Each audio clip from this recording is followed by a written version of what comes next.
Hey everyone. I did my conference paper on Mariah Edgeworth's Belinda, and part of my paper involved writing a modern adaptation of Belinda, which I published on Wattpad and have included down below, so you can check it out if you're interested. My paper is titled #Dissipation and Diversion, a 21st Century Look at Social Networking and Social Image in Belinda. It is a truth universally acknowledged that domestic social hierarchies were the true points of power in 18th century England. Public life was defined by what Nancy Fraser calls the public sphere, a complex social system comprised of the government, economic powers of employment, and places of public discourse that was indispensable to critical social theory and to democratic political practice. Fraser argues that this public sphere was entirely comprehensive. As such, discourses in the public sphere had to be equal parts accessible and rational, which required a suspension of the social hierarchies in order to involve engagement at all levels. Yet any wise cynic will tell you that social hierarchies are never fully suspended. Perhaps the greatest contributor to these public spheres was not social engagement, but technological development. 18th century public life was characterized by a technological boom with the evolution of the printing press, and its subsequent information surge that parallels the digital age of the 21st century. 18th century Brits might not have had smartphones in their pockets to live tweet their days, but the mail system served a similar purpose. For example, Voltaire is attributed to writing 10 to 15 letters per day, 40% of which were addressed to people in his relative geographic vicinity. However, this technological boom ultimately exacerbated the social inequalities of the public sphere. For lower class citizens could not participate in public discourse if they were required to read and write in order to do so. The public sphere was ultimately an intellectual enterprise. Despite its relative exclusivity in comparison to the open interface of 21st century social media, the 18th century public sphere grappled with similar issues to those of users of contemporary social media. One of the greatest debates surrounded issues of publicity, which constituted any public information grounded in civic life, accessible and concerning general audiences, pertaining to the common good, and or involving domestic affairs, particularly those of a sexual nature. This quasi-private information was made public through the misdirection or misplacement of letters and the advent of the earliest forms of journalism, which exclusively reported the scandalous news of the city. Fraser argues the rhetoric of domestic privacy seeks to exclude some issues of interest from the public debate by personalizing and or familiarizing them. It casts these private domestic or personal familial matters in contradistinction to public political matters. These social cultural tensions are best depicted in the early domestic novels of Regency England, beginning with Mariah Edgeworth's Belinda. Mariah Edgeworth's Belinda is dominated by social image and social perception. The plot of the story is determined entirely by the relationships between the various characters, all neighbors, and how they present themselves to each other. Whether their actions are dictated by the false perception of others or their desire to dissemble their true selves from the perceptive gaze of their neighbors, Edgeworth's novel is inherently a commentary on 18th century England's obsession with public perception. In this way, Edgeworth was ahead of her time, for she anticipated the 21st century obsession with public image, accentuated by the advent of social media and selfie culture. Rather than being controlled by actual geographic neighborhoods, the 21st century society is dominated by spheres of influence and social interactions that occur entirely online. In this way, the physical neighborhoods and social behaviors of Belinda are not far removed from the virtual neighborhoods and online etiquette of the 21st century. And these ideas birthed my decision to pen a modern adaptation of Belinda, done in the style of a social media-based fan fiction. In preparation to compose #Belinda Tweets, I decided to divide Belinda into 11 major scenes and events centered around the character developments of Lady Delacour and Belinda Portman. In this paper, I hope to take a sampling of these major scenes, analyze how the social influences in these scenes directly affect the development of each particular character, and then discuss how I made those social influences manifest in the modern adaptation. By comparing and contrasting Belinda and hashtag Belinda tweets, I hope to address how social spheres of influence have expanded with modern technological advancements and how social networking directly influences individual actions and individual relationships. Lady Delacour epitomizes the 18th century tension between publicity and privacy that can easily be echoed in the 21st century social media usage. In fact, Lady Delacour is the star of Belinda tweets for this very reason. In chapters 10 and 22 of Edgeworth's Belinda, Lady Delacour goes to great lengths to dissemble her mysterious medical illness, easily read through subtext as some sort of breast cancer.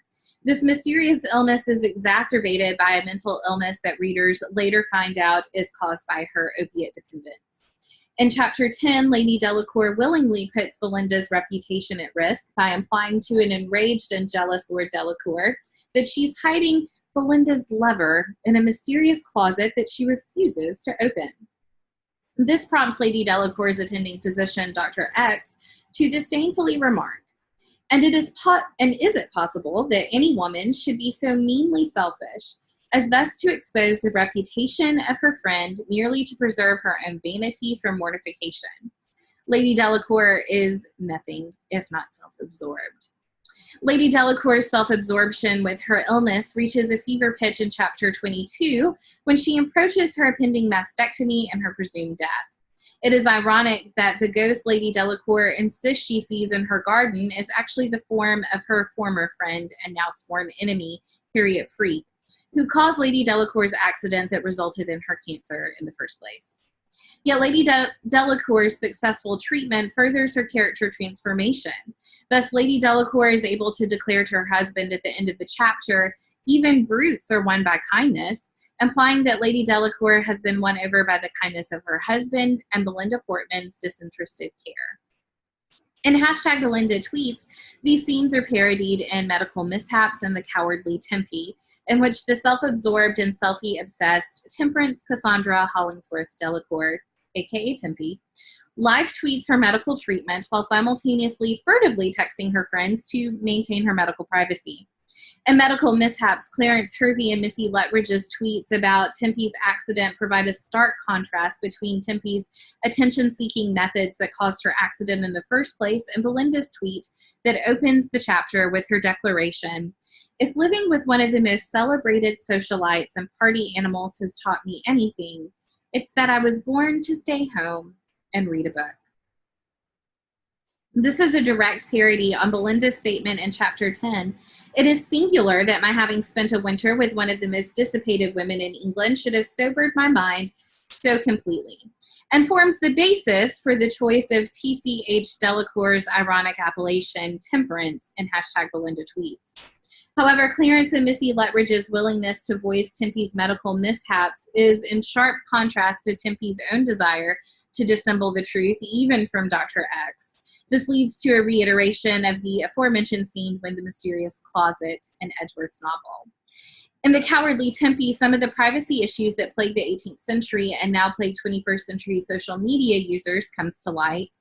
Tempe's opening tweets that reference the moon, the suicides of Virginia Woolf and Sylvia Plath, and Kate Chopin's The Awakening are meant to show the progression of Tempe's mental illness and its appearance in the public sphere of her life. Her out-of-control illness and opiate dependence is reflected in her social media presence. Thankfully, illnesses like Lady Delacour's are easily treated in the 21st century, yet there is often a public stigma about discussing these illnesses.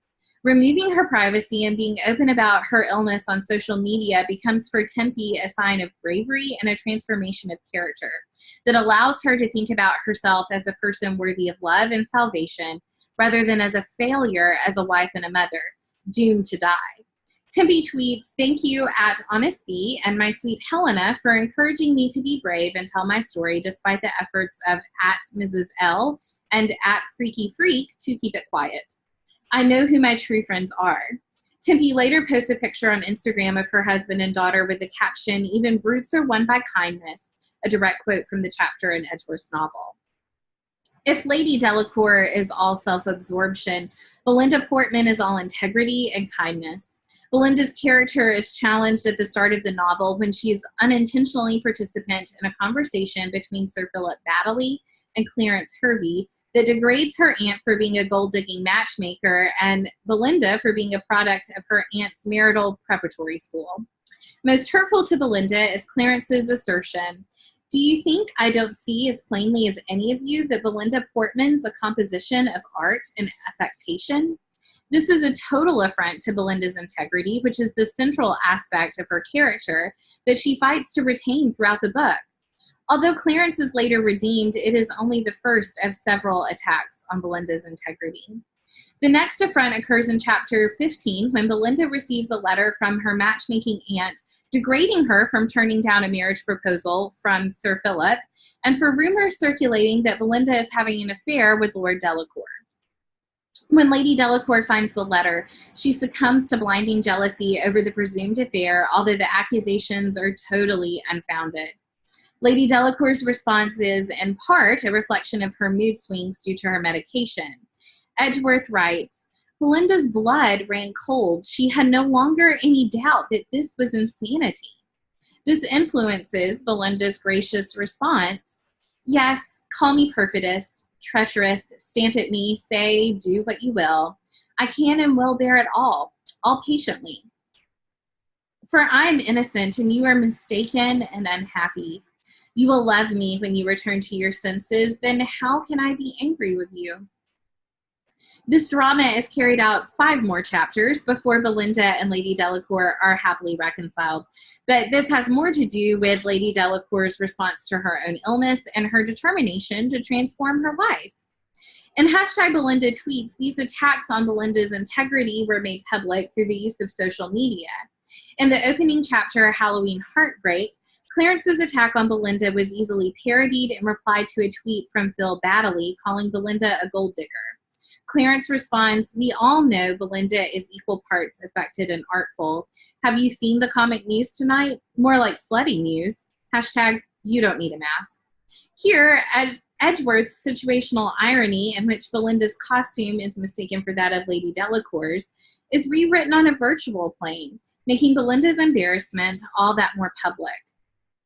In Done with the Drama, however, Tempe Delacour is guilty of the same public humiliation for Belinda. Rather than attacking her verbally in her home, as Lady Delacour does in Edgeworth's novel, Tempe takes a screenshot of Belinda's email from her aunt accusing her of an affair and posts the screenshot on Instagram with the caption, "Just call me Caesar." The decision to publish this email on Instagram reflects Tempe's indignation at the public belief that her husband is having an affair and the desire to get back at Belinda by violating her privacy and her trust. All of this is negated 2 chapters later in Forgiveness, where 2 Instagram posts reveal that Tempe has resolved not only her issues with Belinda, but also her own husband, with captions like, "Life is better with you at Honest Bee," and "Second honeymoon, #1 honey." Belinda's integrity is effectively restored in the public sphere, the same place where it was challenged. Belinda also chooses her relationships based on her internal sense of integrity and honesty. This is readily displayed in the love triangle between Belinda, Clarence Hervey, and Mr. Vincent, the godson of Belinda's friend, Lord Henry Percival.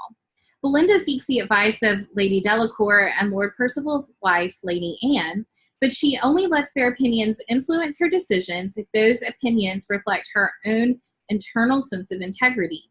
This is why she's concerned when Mr. Vincent proposes to her in chapter 18, and Lady Anne encourages her to promise Mr. Vincent that she will consider his proposal and allow him to court her without giving him a definitive answer.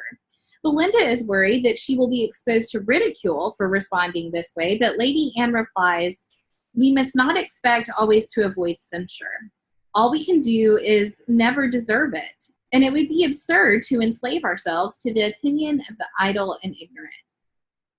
Belinda is worried that she will never love Mr. Vincent as she has loved Clarence, but she also believes that she must give up her feelings for Clarence because he's attached to someone else. This conflict is later remedied when Lord Delacour and Clarence uncover that Mr. Vincent is secretly a gambler who is several thousand pounds in debt in chapters 28 and 29. Not only are these chapters used as a plot device to reveal Belinda and Clarence's true feelings for each other, but they redeem Clarence's character and explain Belinda's intuitive hesitation at connecting herself with Mr. Vincent. Mr. Vincent's conversations with Clarence highlight his inability to see Clarence as anything more than a romantic rival, and his desire to keep his gambling addiction from Belinda all but ensures that he will lose her affection and respect, as well as his own personal honor. In #Belinda Tweets, Belinda's relationship with the ironically named Vincent Gamble gets off to a rocky start in Exposed when he violates her privacy by tweeting that young Charlie Percival revealed to everyone in the nearby vicinity that Vincent had a crush on Belinda. Belinda's response in private text, "You're just going to announce on Twitter you have a crush on me? You don't even want to talk to me about it?" The doubts she expresses to Anne Percival also reflect this violation of privacy, in which she argues that Vincent's announcement was not her style. Belinda's private texts with Anne Percival directly reflect their conversation in Edgeworth's novel. Again, the theme of privacy is emphasized because Belinda and Vincent are on two different pages about their relationship and who should be involved in it. In He Gambled on the Wrong Girl, Vincent is paranoid by Clarence's offer to help him absolve his debts because of Vincent's belief that Belinda is still interested in Clarence. Clarence's statement via text message, "My only goal is to save you and Belinda from financial ruin. I may no longer be your rival, but I know Belinda better and have loved her longer than you," is a parody of Clarence's statement in Edgeworth's novel, "My purpose is to save you from ruin. For the sake of a woman whom, though I'm no longer your rival, I have loved longer, if not better, than you have." Belinda's response to Vincent's dishonor is significantly more public in #Belinda Tweets than in Edgeworth's novel. In the novel, Belinda writes Mr. Vincent a brutally honest letter in which she declares, "I renounce in the most unequivocal manner all claim upon your affections." In #Belinda Tweets, she posts a picture of herself in a field of flowers with the caption, "Single and satisfied," and a quirky response to Vincent stating, "Baby, you gambled on the wrong girl," followed by a kissing emoji. The choice for Belinda to break up with Vincent publicly is an homage to his own violation of her privacy earlier in the text and reflects her continued determination to maintain honesty. Clarence Hervey offers a dramatic contrast to Vincent, for he honestly exposes his previous relationship with Virginia St. Pierre to both Lady Delacour and Belinda in chapters 26 and 27 of Edgeworth's novel. This plot point was dramatically altered in #Belinda Tweets because of Clarence's cultural context that encouraged him to groom a young girl in isolation for marriage and for a role as the perfectly submissive wife. This is not only nauseating to modern audiences, but also illegal. The chapter in #Belinda Tweets retains the same epistolary format but is intended to absolve Clarence of any pedophilia rather than the mere accusation in the novel that he misled Belinda in his relationship status. Clarence acknowledges that his fraternal interest in Rachel Virginia was mistaken for sexual interest, but he maintained his honor. In Edgeworth's novel, Lady Delacour miraculously comes in the 11th hour, finds Virginia a boyfriend, resolves Clarence and Belinda's relationship, and arranges everyone in the tableau of a perfectly happy ending. This is also resolved in the 11th hour in #Belinda Tweets through sporadic social media posts and text between the characters. The epilogue of #Belinda Tweets mockingly contradicts Lady Delacour's criticism of domestic novels and her assertion that a declaration of love is only the beginning of things, which explains its inclusion in #Belinda Tweets preceding Clarence and Belinda's engagement announcement. For Edgeworth, as well as her characters, the happy ending is the beginning of a new story. By way of a concluding assessment, one must acknowledge that Edgeworth's Belinda, and by extension #Belinda Tweets, reflects the life of the upper echelons of society and their public spheres. The social inequalities that were supposed to be suspended in the participation of the public sphere were never really suspended, only modified to fit the class inequalities in terms of protocol for style and behavior. Women especially were excluded from the common public sphere and therefore had their own subversive spheres of influence that allowed them to participate in political advocacy and women's suffrage. In both Edgeworth's novel and #Belinda tweets, Belinda remains the true hero because she always stays true to herself, even when confronting the cacophony of her social networks, tempting her to place social image above character edification. Most importantly, Belinda Portman creates her own sphere of influence amongst her social network, an influence that begins to transform people into their more authentic selves through her own authenticity and integrity. Thank you so much for listening.